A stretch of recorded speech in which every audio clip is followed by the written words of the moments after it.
Hello guys, welcome to my YouTube channel. आज हम पढ़ेंगे ऑर्गेनिक इरिटेंट्स। ऑर्गेनिक इरिटेंट्स जो है इनकी पॉइजनिंग देखेंगे कैसे होती है। ये ऑर्गेनिक इरिटेंट्स जो है प्लांट से ऑब्टेन होते हैं। और क्या क्या प्लांट्स हम पढ़ने वाले हैं आज, तो इसमें सबसे पहले आता है रिसिनस कॉम्युनिस, कास्टर सीड्स जिससे मिलते हैं हमें, क्रोटन टिग्लियम, एब्रस प्रिकेटोरियस की needles, Semecarpus anacardium, Capsicum annuum, Calotropis ergot, Claviceps purpurea और क्लिस्टेंथस कॉलिनस। तो इन प्लांट्स को हम देखेंगे, इनके अलग अलग पार्ट से पॉइजनिंग हो सकती है। किसी के सीड से, किसी के लीव से, किसी के रूट से, किसी के स्टेम से। तो देखते हैं, सबसे पहला हमारा आता है रिसिनस कॉम्युनिस। रिसिनस कॉम्युनिस को हम कास्टर प्लांट भी कह सकते हैं। इसका जो प्लांट होता है वो कुछ इस तरीके का दिखता है, जैसा डायग्राम में है, शो कर रखा है। Distribution and seeds. अब सबसे पहले इसका डिस्ट्रीब्यूशन देखते हैं, डिस्ट्रीब्यूशन कहाँ कहाँ ये प्लांट पाया जाता है। तो सबसे पहले है ग्रोज वाइडली इन इंडिया। ये इंडिया में पाया जाता है बहुत जगह पे, स्पेशली वेस्टलैंड्स में। इसका जो सीड होता है वो स्मूथ होता है, ओवल, मोटल्ड ब्राउन और पॉलिश्ड। बहुत ही स्मूथ सरफेस होता है इसके सीड्स का। ओवल ओवल शेप में होता है और मोटल्ड अपीयरेंस होती है। ब्राउनिश हल्का होता है, हल्का लाइट ब्राउन होता है बीच बीच में। स्मॉल रिजेंबल क्रोटन सीड्स, और क्रोटन सीड्स की तरह रिजेंबलेंस होती है इसकी। क्रोटन सीड्स जो होता है वो थोड़ा रफ होता है, ये वाला स्मूथ होता है। क्रोटन सीड्स का डायग्राम दिखा देता हूँ मैं। ये है क्रोटन सीड्स। इनमें रफनेस देखने को मिलती है, शाइनी नहीं होती और मोटल्ड अपीयरेंस नहीं मिलती इसमें। Not shiny, not mottled. फिर आता है एक्टिव प्रिंसिपल। एक्टिव प्रिंसिपल मतलब वो कंपाउंड केमिकल जिससे पॉइजनिंग होती है। तो इस प्लांट्स में राइसिन होता है, जो कि एक टॉक्सैल्ब्यूमिन है। टॉक्सिक ग्लाइकोप्रोटीन नेचर है इसका। सीड्स रिचेस्ट इन राइसिन प्लस परगेटिव ऑयल। ये जो सीड्स हैं उसमें राइसिन है और जो ऑयल होता है वो है। Castor oil itself is not poisonous, no ricin. जो कैस्टर ऑयल होता है वो पॉइजनस नहीं होता, उसमें राइसिन नहीं होता। Toxicity only if seeds are chewed. ये टॉक्सिटी तभी होती है जब सीड्स को हम च्यूई करके खाएं, या फिर ब्लेंडराइज करके खाएं, अच्छे से मिक्स करके, क्रश करके टीथ से। तब हम इसको लेंगे तो इसका जो राइसिन है वो निकलेगा और एब्जॉर्ब हो जाएगा हमारे म्यूकोसा में। फिर इसका मैकेनिज्म देखते हैं। जो राइसिन है वो ए बी टॉक्सिन टॉक्सिन के नेचर का है, जो कि ब्लॉक करता है प्रोटीन सिंथेसिस को। प्रोटीन सिंथेसिस कैसे ब्लॉक करता है? बाय राइबोसोम इनहिबिशन करके, राइबोसोम के इनहिबिशन से, या फिर आरएनए पॉलीमरेज एंजाइम के इनहिबिशन से। फिर आता है ये बाइंड किस पे करता है, तो ये बाइंड करता है जीआईटी म्यूकोसल सेल्स पे और डायरिया कॉज करता है। Antigenic haemolytic, similar similar to bacterial toxin. तो ये एंटीजेनिक होता है, आरबीसी का ब्रेक डाउन करता है, और बैक्टीरियल टॉक्सिन के सिमिलर होता है, जैसे कोलेरा, डिप्थीरिया, टेटनस और बोटेलिनम में देखने को मिलता है। Science and symptoms. तो साइंस एंड सिम्टम्स में क्या है, इसमें डस्ट एक्सपोजर एक्सपोजर होता है तो इसका कंजक्टिवाइटिस हो सकता है, headache, pharyngitis, gastric upset, sneezing, bronchitis और डर्मेटाइटिस हो सकता है। अगर इन सीड्स को हम इंजेस्ट कर लें तो विद इन 10 आवर्स जीआईटी में थ्रोट बर्निंग देखने को मिलेगा, कॉलिकी पेन, स्टोन पेन, नोजिया और वॉमिटिंग और ब्लडी डायरिया देखने को मिलेगा। सीएनएस में वर्टिगो, चक्कर आ सकते हैं, ड्राउजीनेस, स्लीपीनेस हो सकती है, डिलीरियम, कन्फ्यूजन हो सकता है, कन्वर्जेंस हो सकते हैं और कोमा हो सकता है। सिस्टमिक में यूरीमिया हो सकता है, यूरिया और जो भी नाइट्रोजनस कंपाउंड है उनका अमाउंट एक्यूमुलेशन हो सकता है ब्लड में, जॉन्डिस हो सकता है, फीबल पल्स हो सकती है, week pulse, cold clammy skin और डिहाइड्रेशन हो सकता है। कॉन्सियसनेस में परसिस्ट अंटिल डेथ, और डेथ जब तक ना हो जाए तब तक कॉन्सियस रहता है आदमी। Fatal dose and period. तो इंजेक्शन या फिर इनहेलेशन से 1 to 10 माइक्रोग्राम पर किलोग्राम, अगर इनहेलेशन या इंजेक्शन दिया जाए तो पॉइजनिंग हो सकती है। ओरल 2 मिलीग्राम पर केजी, मतलब 10 से 20 सीड्स दे दें तो हो सकती है पॉइजनिंग। और फेटल पीरियड जो है 3 से 5 डेज का है। ट्रीटमेंट में कोई एंटीडोट नहीं है, no antidote, supportive care only, सिर्फ सपोर्टिव केयर दे सकते हैं। और यूएस मिलिट्री डेवलप्ड वैक्सीन, और जो यूएस मिलिट्री है उन्होंने इसके लिए वैक्सीन बना रखी है कैस्टर सीड की पॉइजनिंग के लिए। After suspected inhalation exposure, suspect हो जाए अगर कोई इनहेलेशन एक्सपोजर, तो क्लोथिंग रिमूव करेंगे और जो भी स्किन कांटेक्ट हुआ है उसको वॉश करेंगे विद वाटर। इंजेक्शन हो गया है अगर सीड्स का, तो क्रश सीड्स का, तो गैस्ट्रिक लवाज करेंगे। पॉइजनिंग अगर हो गई है तो गैस्ट्रिक लवाज करेंगे। इमेटिक्स और डिमेल्सन्स दे सकते हैं, ग्लूकोज और सलाइन दे सकते हैं डिहाइड्रेशन के लिए, और ओरल सोडियम बाइकार्बोनेट देंगे 2 से 5 ग्राम एवरी 8 आवर यूरिन को अल्कलाइनाइज करने के लिए। और ब्लड ट्रांसफ्यूजन दे सकते हैं अगर ब्लड में बहुत ज़्यादा टॉक्सिसिटी हो चुकी है।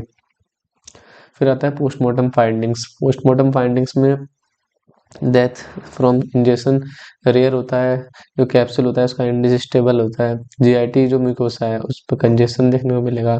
इन्फ्लेमेशन, सॉफ्ट एंड इरोजन्स और सब म्यूकस हेमोरेज देखने को मिलेगा। सीड के जो फ्रेगमेंट्स है वो स्टोमक और इंटेस्टाइन में देखने को मिल सकते हैं। हार्ट डायलेटेड होगा, लिवर में हेमोरेज देखने को मिलेगा। जो लीवर, किडनी, स्प्लीन और लंग्स है उनमें इडीमा देखने को मिलेगा प्लस कंजेशन के साथ। मेडिको लीगल एस्पेक्ट क्या क्या हो सकता है, तो मेडिको लीगल एस्पेक्ट में सबसे पहला है एक्सीडेंटल। एक्सीडेंटल पॉइजनिंग हो सकती है चिल्ड्रंस में। होमिसाइड हो सकता है rare. Powder seeds sometime use करे जाते हैं। कंजक्टिवाइटिस हो जाता है अगर आंखों में लग गया। केमिकल वॉरफेयर में यूज करा जाता है कैस्टर सीड्स को, जैसे टेररिस्ट एक्टिविटी में यूएस मिलिशिया और अलकायदा से लिंक था। प्रीवियसली फेमसली यूज्ड इन 1978 में इसका यूज करा गया था, और अम्ब्रेला मर्डर इसका नाम दिया गया था और बुल्गेरियन डिसिडेंट के लिए। रिसर्च में यूज करा गया था, रिसर्च में यूज करा जाता है राइसिन को इन इम्यूनोटॉक्सिन्स बनाने में फॉर कैंसर स्टडीज के लिए। नेक्स्ट है क्रोटन जमाल गोटा कहते हैं, जैसे इसका प्लांट ऐसा होता है कुछ। डिस्ट्रीब्यूशन ऑल ओवर इंडिया पाया जाता है ये। यूफोरबिएसियाई फैमिली से बिलोंग करता है। Process seeds used in Indian medicine, और जो इसके सीड्स हैं प्रोसेस्ड उनको यूज करा जाता है फ्लैटुलेंस के लिए, डिस्पेप्सिया के लिए, कोलिकी पेन के लिए, इडीमा के लिए, डिस्निया के लिए और परसिस्टेंट कफ के लिए। आइडेंटिफिकेशन कैसे करेंगे इन सीड्स का, तो इनका जो साइज है 1.2 से 0.8 सेंटीमीटर का है। शेप ओवल होता है, ओवर ओब्लोंग या फिर और ओडोरलेस होते हैं ये सीड।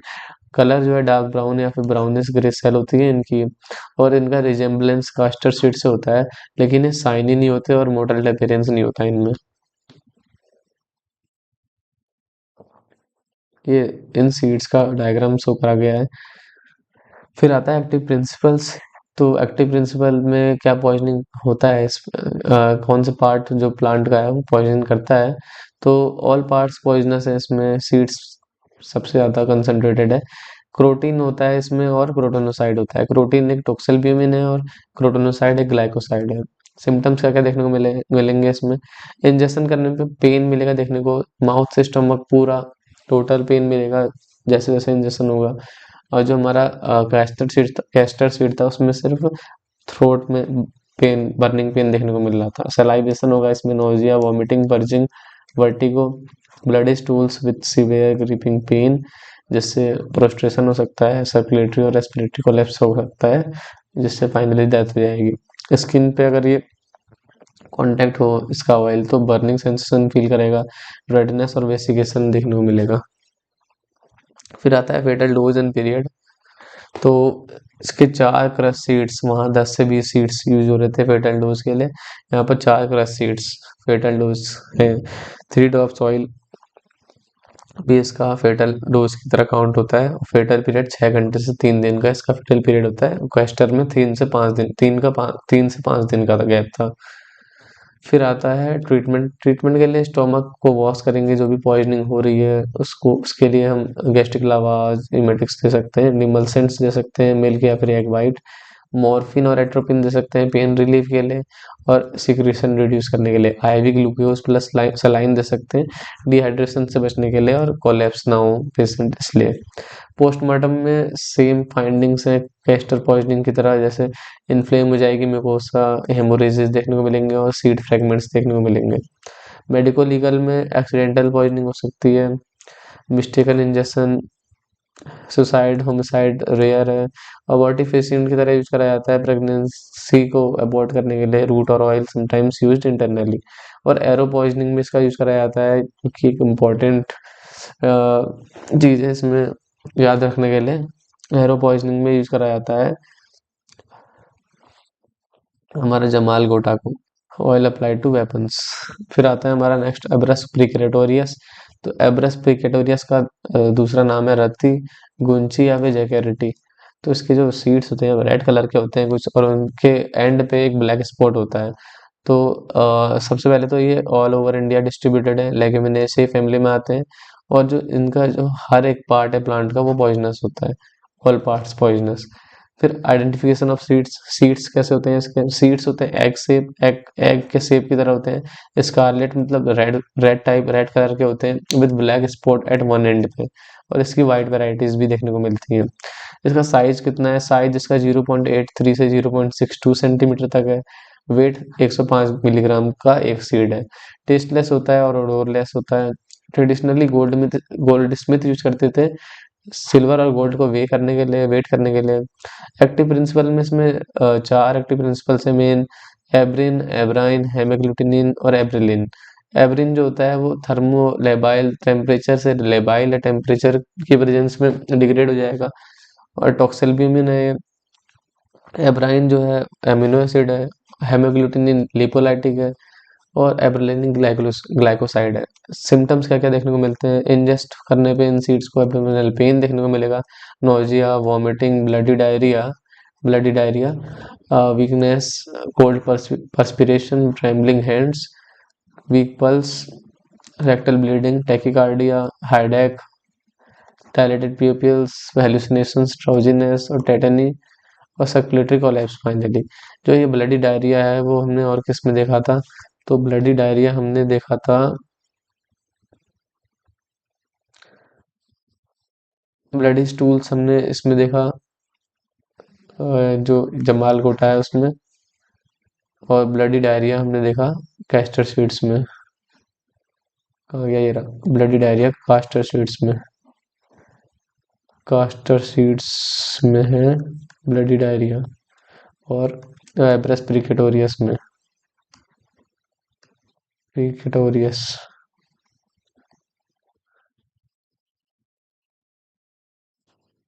फिर आ जाते हैं अपने टॉपिक पे। ऑनसेट, ये जो सिम्टम्स है इनका ऑनसेट 6 घंटे के अंदर होता है। और डिले हो सकता है 1 से 3 दिन तक का सिम्टम आने में। इंजेक्शन अगर इसका लिया जाए तो अंडर स्किन, तो वाइपरिन स्नेक बाइट की तरह इसका सिम्टम आता है। इन्फ्लेमेशन होगा, एडिमा, हेमोरेजिक फ्लूइड फिल हो जाएगा, नेक्रोसिस होगी। एनिमल्स में अगर ये इंजेक्ट कराया है तो टेटेनिक कन्वर्जेंस देखने को मिलता है, कोमा और डेथ हो सकती है 3 से 4 दिन में। फेटल डोज और पीरियड क्या है इसका? तो फेटल डोज इसका, तो फेटल डोज है 90 से 120 मिलीग्राम। एवरिन इंजेक्ट करेंगे तो फेटल डोज हो जाएगा ये 1 से 10 क्रश सीड्स। ओरली हमारे लेंगे तो फेटल फेटल है। और फेटल पीरियड 3 से 5 दिन का है, जितना कास्टर सीड्स में था। और कास्टर सीड्स में 10 से 20 क्रश सीड्स हमारे पॉइजनिंग कर रहे थे। ट्रीटमेंट क्या है इसका? ट्रीटमेंट है एंटी एब्रिन का इंजेक्शन दे सकते हैं। जो भी निडल इंजेक्ट हुई है हमारे, वो उसको डाइसेक्ट कर सकते हैं। और ओरल हाइड्रोक्लोरिक पेप्सिन मिक्सर दे सकते हैं, जिससे हमारे जो सीड्स हैं डाइजेस्ट हो जाएं। मेंटेन करते हैं यूरिन को एट अल्कलाइन पीएच पे ट्रीटमेंट के लिए। और क्योंकि जो हमारा यूरिन है वो एसिडिक हो जाता है इसकी पॉइजनिंग से, इसलिए हम अल्कलाइन पीएच पे मेंटेन करेंगे यूरिन को। पोस्टमार्टम फाइंडिंग्स में हमें क्या क्या देखने को मिलेगा? जो नीडल के फ्रेगमेंट्स हैं वो हमें इंजेक्शन साइट में देखने को मिलेंगे। लोकल इडीमा देखने को मिलेगा पंक्चर साइट पे। हेमोरेज देखने को मिलेगा पेटेकियल अंडर स्किन में, प्लूरा में, पेरिकार्डियम और पेरिटोनियम में। जीआईटी में हेमोरेज देखने को मिलेगा, एडिमा, कंजेशन कंजेशन और ये कॉमन होंगे इंजेक्शन करने पे। इंटरनल ऑर्गन्स कंजेस्ट हो जाएंगे और हेमोरेज देखने को मिलेगा इंटेस्टाइन, ब्रेन, मायोकार्डियम, प्लूरा सब में। नेक्रोसिस, हेमोरेज और एडिमा देखने को मिलेगा लिम्फ नोड्स में, किडनी में और इंटेस्टाइन में। लिम्फ नोड, किडनी और इंटेस्टाइन में। मेडिको लीगल एक्सीडेंटल हो सकता है, चिल्ड्रन इंजेस्ट कर सकते हैं सीड्स को अट्रैक्टिव कलर की वजह से। कैटल पॉइजनिंग हो सकती है फाइन निडल शेप्ड स्ट्रक्चर को जब यूज करा जाता है एनिमल्स को मारने के लिए, तब इनका यूज करा जा सकता है। मेलिंगरिंग में यूज करा जा सकता है कंजक्टिवाइटिस प्रोड्यूस करने के लिए, और एबॉर्टिफेसियंट की तरह यूज करा जा सकता है इंटरनली इनका सीड्स का। एरो पॉइजनिंग में भी यूज होता है ऑयल अप्लाइड टू वेपन्स। फिर नेक्स्ट हमारा एब्रस प्रिकेटोरियस की निडल्स। इनके जो सीड्स हैं उनसे हमारा ये निडल प्रिपेयर करा जाता है। तो सीड्स जो हैं डिकॉक्टेड, इनको पहले बॉईल कराया जाता है और इनसे जो प्रोड्यूस होता है उसको मिक्स कराया जाता है धतूरा, ओपियम, अनियन स्प्रिट या फिर वाटर के साथ, और पेस्ट बनाया जाता है इनका। इस पेस्ट को सन में ड्राई कराया जाता है और शार्प स्मॉल निडल लाइक स्वीज प्रिपेयर कराया जाता है। निडल कैसा होता है 15 मिलीमीटर लॉन्ग, 90 से 120 मिलीग्राम का। और एनिमल्स में इसका यूज कैसा कराया जाता है, जो निडल्स हैं दो, उनको फिक्स करते हैं एक वुडन हैंडल पे और उनके फ्लैश में इंसर्ट कर देते हैं, और जिससे ये क्या होता है स्नेक बाइट की तरह लगता है। यूज इन होमिसाइड, लोगों को मारने के लिए, डेथ करने के लिए किसी की, उनको इसलिए यूज कराया जा सकता है। दो निडल्स को फिंगर्स के बीच में रख के स्लैप थप्पड़ मारने पे विक्टिम्स की बॉडी पे डेथ हो सकती है उसकी, पॉइजनिंग हो सकती है उसकी। साइंस एंड सिम्टम्स क्या देखने को मिलेगा, इंजेक्शन साइट पे पेनफुल स्वेलिंग देखने को मिलेगी और एकाइमोसिस देखने को मिलेगा, इन्फ्लेमेशन देखने को मिलेगा, और नेक्रोसिस ऑफ मसल और रीजनल लिम्फ नोड्स देखने को मिलेंगे। नेक्रोसिस ऑफ मसल और रीजनल लिम्फ नोड की नेक्रोसिस। सिस्टमिक इफेक्ट्स में faintness, vertigo, vomiting, anorexia, fever, headache, dyspnoea, prostration देखने को मिलेगा। कन्वर्जन्स आ सकते हैं डेथ होने से पहले। वीकनेस डेवलप कर सकती है 5 घंटे के अंदर इंजेक्शन के बाद, लेकिन जो ऑनसेट है सिम्टम का वो डिले हो सकता है 10 से 12 घंटे भी। फिर नेक्स्ट हमारा आता है semecarpus anacardium. Semecarpus anacardium क्या होता है, ये सेमी कार्पस एनाकार्डियम को मार्किंग नट भी बोलते हैं और भिलावा भी बोलते हैं। जो इसके फ्रूट्स होते हैं या फिर सीड्स होते हैं जो, वो ब्लैक कलर के होते हैं, कोन शेप होते हैं और रफ होता है प्रोजेक्शन बेस पे इसके। तो इनको ट्रेडिशनली वॉशरमैन यूज करते थे क्लोथ्स पे मार्किंग करने के लिए। सीड इसके ब्लैक होते हैं, कोन या फिर हार्ट शेप्ड, रफ प्रोजेक्शन होता है बेस पे। जिसका फ्रूट होता है उस पे थिक पेरिकार्प होता है इरिटेंट जूस के साथ। जो इसका जूस होता है वो ब्राउनिश होता है, ऑयली और एक्रिड। और जो जब इसको हम एयर में एक्सपोज करते हैं तो ये ब्लैक कलर का हो जाता है। इनके क्या क्या एक्टिव प्रिंसिपल हैं, तो सबसे पहला है सेमी कार्पोल और बिलावनोल, दो इसके मेन एक्टिव प्रिंसिपल हैं। सिम्टम्स क्या क्या हैं, स्किन कांटेक्ट पे क्या सिम्टम देखने को मिलेंगे और इंजेस्ट करने पे क्या क्या क्या सिम्टम देखने को मिलेगा। तो स्किन कांटेक्ट में इरिटेशन होगा, ईचिंग और पेनफुल ब्लिस्टर बन जाएंगे। इंजेस्ट करने पे सीवियर जीआईटी इरिटेशन हो सकती है, dyspnoea, difficulty in breathing, tachycardia, fast heart rate, hypotension, BP कम हो जाएगा, साइनोसिस देखने को मिलेगा। साइनोसिस इसमें स्पेसिफिकली देखने को मिल रहा है, जो कि बाकी अभी तक किसी ऑर्गेनिक प्लांट इरिटेंट में नहीं देखने को मिला। लॉस ऑफ रिफ्लेक्स भी इसमें यूनिकली देखने को मिल रहा है, जो कि अभी बाकी किसी में नहीं देखने को मिला। डेलीरियम, कोमा और death. Fatal dose and period. Fatal dose क्या है इसकी, 5 से 10 ग्राम का जो अमाउंट है वो हमारा फेटल हो सकता है 5 से 8 सीड्स कंज्यूम करने पे। फेटल पीरियड 12 से 24 घंटे का इसका फेटल पीरियड है। ट्रीटमेंट में क्या करेंगे, जो भी कॉन्टामिनेट हुआ है स्किन उसको वॉश करेंगे with soap and water, apply करेंगे लिनीमेंट जिससे कि इन्फेक्शन या पॉइजनिंग और ना बढ़े, और सिम्टोमेटिक मैनेजमेंट देंगे। फिर आता है पोस्टमार्टम फाइंडिंग्स। तो पोस्टमार्टम में हमें क्या मिलेगा, जो भी इंजेक्शन कर रहे हैं इसका सीड्स का, उससे ब्रूज लाइक लीजन्स देखने को मिलेगा और ब्लिस्टर्स बन जाएंगे नियर माउथ और लिप्स पे। कंजेशन देखने को मिलेगा, इन्फ्लेमेशन देखने को मिलेगा स्टोमक में, डिजेनरेटिव चेंजेस होंगे लीवर में, और कंजेशन देखने को मिलेगा बाकी अदर ऑर्गन्स में। मेडिकल लीगल एक्सीडेंटल पॉइजनिंग हो सकती है, ट्रेडिशनल मेडिसिन में इनका यूज कराया जाता था। इनफिडिलिटी में पनिशमेंट दे सकते हैं, जैसे कि इनफिडिलिटी क्या होता है, इनफिडिलिटी में जो भी कोई भी अगर पर्सन रिलेशनशिप में है या फिर कोई मैरिड है कपल्स, तो वो अगर वो एक पार्टनर उस उनका किसी और पार्टनर के साथ, किसी और पर्सन के साथ रिलेशनशिप बनाए, तो ये एक इनफिdelity में आता है और एक इसके लिए पनिशमेंट देते हैं। इससे क्या नाम है, सेमी कार्पस एनाकार्डियम की हेल्प से पनिशमेंट दे सकते हैं इनफिdelity के लिए। और केमिकल क्रिमिनल एबॉर्शन में यूज कर सकते हैं इसको, मेलिंगरिंग में यूज कर सकते हैं, ब्रूजेस फॉल्स ब्रूज बनाने के लिए। जो भी मेलिंगरिंग कर रहा होगा उस पे, जिस पे भी मेलिंगरिंग करनी होगी उस पे हम फेक ब्रूजेस बना सकते हैं, सिमुलेट कर सकते हैं। द जूस में भी थ्रोन ऑन द फेस, और जो जूस है उसको थ्रो कर सकते हैं फेस पे इंजरी करने के लिए। Homicidal and suicidal poisoning is rare, और इससे जो होमिसाइडल है सुसाइडल पॉइजनिंग है वो रेयर है। फिर नेक्स्ट आता है कैप्सिकम एनम, रेड पेपर या फिर लाल मिर्च। रेड पेपर जो है वाइडली यूज करा जाता है या कॉन्डिमेंट मसालों में यूज करा जाता है, इसका पाउडर्ड फॉर्म में यूज करा जाता है, रेड पेपर बोलते हैं इसे। फ्रूट्स है pungent smell and burning taste, इसकी स्मेल जो है पंजेंट है और बर्निंग टेस्ट है। सीड्स इसके 0.3 सेंटीमीटर के होते हैं, धतूरा सीड्स की तरह देखने को मिलता है। एक्टिव प्रिंसिपल इसमें कैप्सिसिन है और कैप्सिसिन है, जो कि एक एक्रिड वॉलेटाइल नॉन लिक्विडाइल और नॉन फेटाइल है। साइंस एंड सिम्टम्स क्या है, अगर ये स्किन पे कांटेक्ट करे तो इरिटेशन और वेसिकेशन प्रोड्यूस करता है, आंखों में लैक्रिमेशन कराएगा, बर्निंग पेन और रेडनेस करेगा, और अगर लार्ज क्वांटिटी में इंजेस्ट कर दे तो इरिटेंट पॉइजन की तरह काम करेगा, बर्निंग होगा माउथ में, थ्रोट में, एसोफेगस में और स्टोमक में। ट्रीटमेंट क्या है, अगर स्किन पे लग गया तो वॉश करना है विद वाटर, सिम्टोमेटिक केयर देनी है, और अगर हमने इसको इंजेस्ट कर लिया तो टंग को स्क्रैप करना है विद ब्लंट इंस्ट्रूमेंट से, या फिर आइस देनी है सक करने के लिए। आंखों में लग गया तो wash with saline, apply antibiotics और कॉर्टिकोस्टेरॉइड ड्रॉप्स देंगे।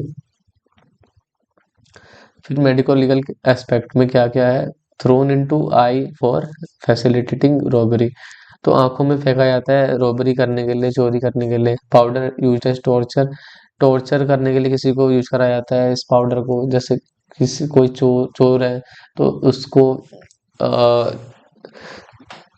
उसको उसके लिए हम इसको यूज करेंगे टॉर्चर करने के लिए। उसको कन्फेशन किसी से कोई बात बुलवानी है तो उसको टॉर्चर करके करवा सकते हैं, और इंट्रोड्यूस इनटू आइज, और ये सब टॉर्चर वगैरह आंखों में डाल के कर सकते हैं। हार्मफुल प्रैक्टिसेस होती हैं जो कि बहुत अलग अलग क्राइम्स में होती हैं, जैसे चिली अप्लाई करते हैं सेंसिटिव एरियाज, आंखों में, यूरेथ्रा, वेजाइना एंड रेक्टम में।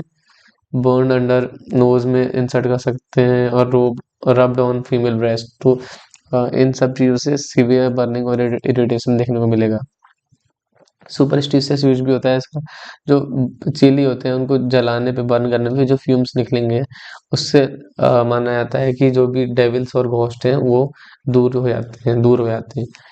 और इसका जो मेडिकल कंडीशन है, जिसका चिली पेपर का रेड पेपर का उसका नाम है एक स्पेसिफिक हलन हैंड और चिली विली। तो चिली विली क्या होता है, एक पेनफुल कॉन्टैक्ट डर्मेटाइटिस होता है अगर प्रोलॉन्ग एक्सपोजर किया जाए कैप्सिसिन का इन चिली पेपर्स में। पैराडॉक्स क्या है, डिस्पाइट कॉजिंग डर्मेटाइटिस करने के बावजूद भी कैप्सिसिन को हम थेरेप्यूटिकली यूज करते हैं पेन रिलीफ में, इन कंडीशंस लाइक डायबिटिक न्यूरोपैथी में और पोस्ट हर्पेटिक न्यूरालजिया में। अब नेक्स्ट आता है हमारा कैलोट्रोपिस। कैलोट्रोपिस का दूसरा नाम क्या है, रबर बुश। इसका डिस्ट्रीब्यूशन कैसा है, ये जो भी जंगली जगह है इंडिया में वहाँ पर पाया जाता है, वाइल्ड अक्रॉस इंडिया। दो वैरायटी देखने को मिलती है इसकी, एक कैलोट्रोपिस गाइगेंटिया और दूसरा कैलोट्रोपिस प्रोसीरा। गाइगेंटिया को एग्डो और एकंड भी बोलते हैं, इनके पर्पल फ्लावर्स होते हैं, और प्रोसीरा को मदर कहते हैं, इनके वाइट फ्लावर्स होते हैं। फिर नेक्स्ट देखते हैं इसका एक्टिव प्रिंसिपल्स, तो इसमें जो प्रिंसिपल्स होते हैं मेन वो है एस्केरिन, कैलोटॉक्सिन, कैलेक्टिन, गैगेंटिन और कैलोट्रोपिन। फिर सिम्टम्स क्या क्या देखने को मिलते हैं इसमें, स्किन पे कांटेक्ट हो जाए तो रेडनेस और ब्लिस्टर्स प्रोड्यूस करते हैं, और ये ब्लिस्टर्स अगर बस्ट हो जाए तो एक्सकोरिएशन करता है।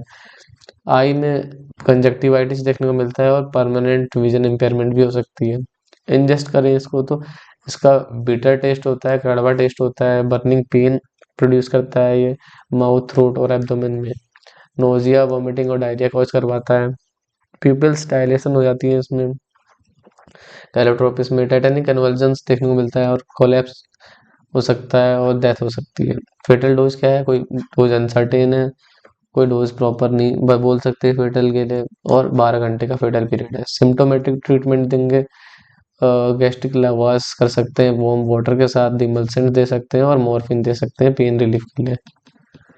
पोस्टमार्टम फाइंडिंग्स में कोई स्पेसिफिक फाइंडिंग नहीं है। डायलेटेड पीपल्स देखने को मिलेंगे सबसे पहले, और फ्रोथ देखने को मिलेगा नॉस्ट्रिल्स में। स्टोमेटाइटिस देखने को मिलेगा, stomatitis acute GIT inflammation with ulcerated patches और परफोरेशन के साथ। कंजेस्टेड होंगे विसरा और other organs, brain. Medico legal aspect क्या है, इसके जो भी पार्ट्स हैं प्लांट के, उनको इंडियन मेडिसिन में यूज करा जाता है। जो फ्लावर्स है वो डाइजेस्टिव स्टिमुलेंट की तरह यूज करा जाता है। रूट है जो उसका पाउडर एमेटिक की तरह यूज करा जाता है, इमेटिक। और जो जूस बनाया जाता है इसका, मिल्की जूस, वो वेसिकेंट होता है, डिप्लीटरी होता है, और क्रोनिक स्किन कंडीशन में यूज करा जाता है। पॉइजनिंग में अकर फ्रॉम मेडिसिनल यूज, और जो इनका मेडिसिनल यूज है उससे भी पॉइजनिंग हो सकती है। जूस अप्लाइड ओरली ऑन और ऑन अबॉर्शन स्टिक्स, इस जूस को ओरली अप्लाई करके या फिर अबॉर्शन स्टिक को यूज करके क्रिमिनल अबॉर्शन कर सकते हैं। मिल्क के साथ मिक्स करके इन्फेंटिसाइड कर सकते हैं। और rarely use for suicide, homicide. Homicide और सुसाइड के लिए बहुत कम यूज करा जाता है इसको। कैटल पॉइजन, कैटल की पॉइजनिंग के लिए यूज करा जा सकता है फोडर के साथ मिक्स करके। क्लोथ में स्मेयर बना के जूस जूस के साथ स्मेयर बना दो क्लोथ का, और इंसर्ट करो उसे रेक्टम में, तो कैटल पॉइजनिंग हो जाएगी। Sometimes use to produce artificial bruises, और आर्टिफिशियल ब्रूसेस बनाने के लिए भी इसका यूज करा जाता है। फिर नेक्स्ट आता है हमारा एरो पॉइजन। एरो पॉइजनिंग में भी यूज करा जाता है इसका, कैलोट्रोपिस का। और जो इसके रूट्स हैं वो हाईली पॉइजनस होते हैं टू कोबरास के लिए। तो अगर कोबरा या फिर कोई भी स्नेक है, या मेनली कोबरा है जो, अगर वो इसको बाइट करता है इसको तो पॉइजनस हो जाता है स्नेक। और इसीलिए इसको जो है स्नेक चार्मर्स की तरह यूज करा जाता है स्नेक्स को कंट्रोल करने के लिए। फिर आता है हमारा next ergot Claviceps purpurea, fungus से होता है, जो कि इसमें क्या होता है, dried sclerotium of fungus Claviceps purpurea deposit हो जाता है जो भी ग्रीन वगैरह है उनके फ्रूट्स पे। जैसे ये रहा एक क्लेविसेप्स परप्यूरिया, ये है और ये है। ये फंगस जो है इनके ड्राइड स्क्लेरोटियम डिपोजिट हो जाते हैं, ग्रो करते हैं ऑन स्टेल ग्रेन्स लाइक राई, बार्ले, मेज और व्हीट पे। एक्टिव प्रिंसिपल क्या होता है इनमें, एल्कलॉइड्स होते हैं, जैसे एर्गोटॉक्सिन हो गया, एर्गोटामिन और एर्गोमेट्रिन। ऑल्सो कंटेन्स हिस्टामिन भी होता है इनमें, टायरामिन और एसिटाइलकोलिन भी होता है। एक्शन क्या है मेनली इनका, वैसो कंस्ट्रिक्टर है ये सारे जो भी एर्गोटॉक्सिन वगैरह है। स्टिमुलेट करते हैं आर्टरियोल के स्मूथ मसल्स, इंटेस्टाइन के स्मूथ मसल्स और यूटेरस के स्मूथ मसल्स को, और इनमें कॉन्ट्रैक्शन करेंगे। तो एक्यूट पॉइजनिंग, तो जो क्लाइसिस परफ्यूरिया है उससे एक्यूट पॉइजनिंग में क्या होगा, तो जीआईटी में नोजिया, वोमिटिंग, डायरिया देखने को मिलेगा। रेस्पिरेटरी में डिस्ट्रेस, चेस्ट टाइटनेस, मस्कुलोस्केलेटल में टिंगलिंग सेंसेशन देखने को मिलेगी, नंबनेस हो जाएंगे, हाथ सुन हो जाएंगे, हाथ पैर, पेरेस्थीसिया, हाथ पैर में सेंसेशन चले जाएंगे, आधे आधे side, half side of body में। मसल क्रैम्प्स देखने को मिलेगा। मसल क्रैम्प्स के बाद डिजीनेस देखने को मिल सकता है, dim vision, cold sensation, hypertension, pupils dilate कर सकती हैं, एपिस्टेक्सिस और अनकॉन्शियसनेस हो सकता है। फिर आता है फेटल डोजेज पीरियड। 1 से 2 ग्राम जो है फेटल होता है क्लेप्सस परप्यूरिया इरगट का, 1 से 2 ग्राम। और फेटल पीरियड कुछ दिनों का होता है। क्रोनिक पॉइजनिंग को हम इर्गोटिज्म बोलते हैं। और ये जो इर्गोटिज्म है उसमें 2 तरीके के टाइप्स होते हैं, कन्वल्जिव टाइप्स और गैंग्रीनस टाइप। कन्वल्जन्स में ट्विचिंग, जो आईलिड है उसकी बार बार ओपन क्लोज होती है, टिंगलिंग सेंसेशन होता है, numbness, muscle pain, headache, drowsiness, giddiness, चक्कर आते हैं, स्लीपीनेस होती है और कन्वल्जन्स होते हैं। गैंग्रीनस टाइप जो है वो रेनॉल्ड्स डिजीज की तरह देखने को मिलता है, बर्निंग पेन होता है जिसमें, सेंट एंथनीज फायर भी बोलते हैं इसे। और heat cold, alternate heat cold sensation देखने को मिलती है, नमनेस होता है और टिंगलिंग एनेस्थीसिया सेंसेशन होती है। ड्राई ड्राई गैंग्रीन देखने को मिलता है फिंगर्स पे, टोज पे, ईयर्स पे, नोज पे, हैंड्स, फीट्स, विदाउट स्वेलिंग, बिना स्वेलिंग और अल्सरेशन के।